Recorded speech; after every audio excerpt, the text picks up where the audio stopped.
Welcome to Perth Property Hub. Today we'll be talking to Kerry Newman from Express Property Settlements.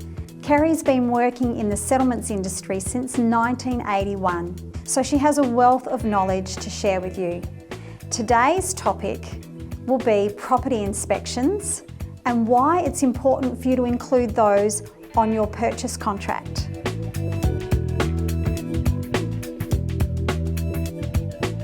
Welcome, Kerry, to Perth Property Hub, and thanks for coming along today to share your expertise on property settlements. Thank you, Kerry. One thing that we talk a lot about in the office is the structural inspection or structural report. Why is it important then for purchasers to ensure they have a structural report condition in their contract? Sure. Well, most contracts today, Kerry, have annexures attached, Annexure A and Annexure B.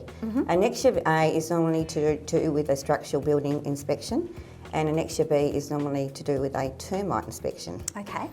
So the structural inspection normally entails a building inspector going to the property and doing a thorough inspection of the property, checking for major structural issues. Okay. Not maintenance. Well, they do outline maintenance, but we're looking for structural issues rather than maintenance issues. Okay, because I know this is something that comes up a lot when we're chatting with clients after they get that report back. Yes. They get quite hung up sometimes on some of the maintenance issues. They do. And start asking for the seller to rectify those. Yes. Can you explain why buyers can't expect for the non-structural items to be rectified by the seller? In the annexure, it normally outlines in detail what that report relates to. And it only relates to structural issues, not to maintenance. But maintenance issues are things like leaking bathroom taps, cracks in the wall, minor cracks in the wall, painting, eaves that have been damaged, all the general sort of things that you see in a house that's obviously An older property or established an established property. Yeah. Yeah, but it's a good thing to have for the buyer moving forward, so they can actually see what their property is required in the future, as in once they move in, they can decide if they would like to do those maintenance issues in their own time. So what would be a pretty common structural defect that might come up on a report that would absolutely need to be rectified? Generally, we see issues in the roof, beams that are not supported correctly, old strapping in the roof that has deteriorated over time. So it could cause the ceiling to collapse or even the roof to collapse at some stage in the future. Okay, so I guess overall, that report, even if no structural issues are identified, that's a good thing for a start. It is a good thing, a very good thing, yes. And then if there's lots of maintenance items that are shown in the report, it's still better for a buyer to have that done because at least they know, okay, these are all items that need some attention once I own the property. Once they own the property and they can do in their own time. Great, but they can't expect the seller to rectify anything unless they it's can actually ask. listed. They can certainly ask the question. So they can ask. But it may not be granted. Okay, but some sellers occasionally, I guess, depending on what it is, might Some sellers, yeah, for sure. Like, for instance, we've had situations where there's been leaking showers and the walls have been penetrated with dampness, and the seller has come to the party and said, that's okay, I'm happy to get that fixed for you at my charge. So it's basically doing the buyer a favour. It's give and take sometimes. Yeah, so great to have, you know, obviously that's part of your role then as the settlement agent to help negotiate those things on behalf. I will say to a seller client, look, we can certainly ask for these items, and the answer is likely to be no, but it's certainly worth asking the question. Yeah, which is great. Yeah. So what about the pest inspection? Yes, pest inspection normally relates to the actual building, not to the outside of the property. Okay.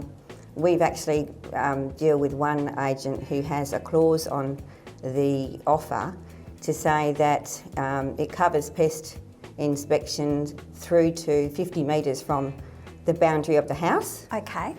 So we did have one recently where there was infestation in a couple of trees that were within 50 metres, so they had to have the property sprayed. Okay, great. Yeah, but generally speaking, in most contracts refer only to the building and not the outside of the property.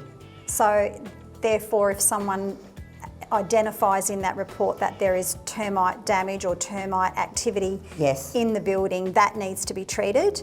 Yes, the seller is given the opportunity to rectify at their own cost. Great. If the seller says no, like if there was extensive damage in the property, you know, amounting to thousands of dollars, they might say no, in which case the buyer has the chance to terminate the contract.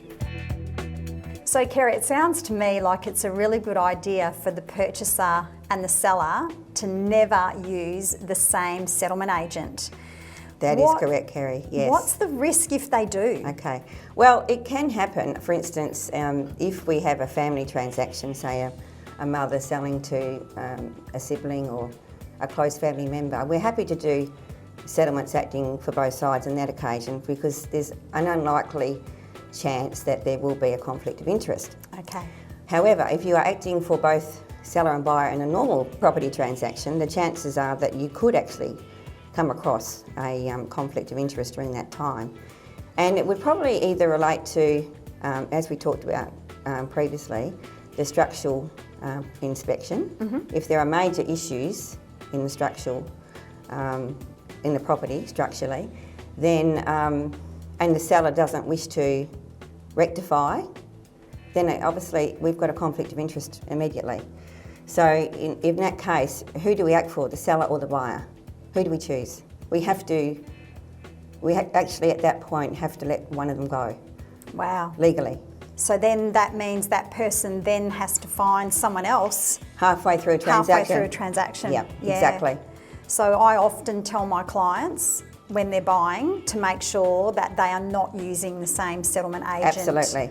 as the seller. Another example would be, for instance, if the buyer or the seller couldn't settle on time for whatever reason and you're going into penalty interest at a daily rate, that is a conflict of interest immediately as well because we don't know how long the time will be for the settlement to occur, so it could change that. Impossible for you to act fairly for both sides in that instance, definitely. isn't it? Yes, it is.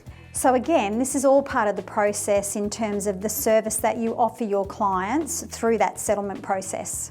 We often discuss these types of annexures prior to the client entering into a contract of sale. Yeah, because that's something we've spoken about a lot as well, is your ability to actually have a look at a contract before the buyer signs off on it fully. It's very important to do so, yeah. Just to make sure these conditions are included and worded in the right way. Because there are a lot of different annexures out there. There are a standard REWA annexure, which is very good, but then other agents can also develop their own annexures, and quite often we see the wording in those annexures are not really what we would be recommending to any clients if they had to come to see us first. Well, that's great to know. So last but not least, we have the final inspection. What should buyers be looking for when they go for that last look at the property before settlement? Sure. We actually provide our clients with a final inspection list, which is about the size of an A4 piece of paper, and it's a thorough check of everything in the property, which includes all the gas, electrical and plumbing to make sure they're in good working order. And you would check for remotes, make sure that the garage, if you have a remote for the garage is moving, going up and down. Air conditioners are working.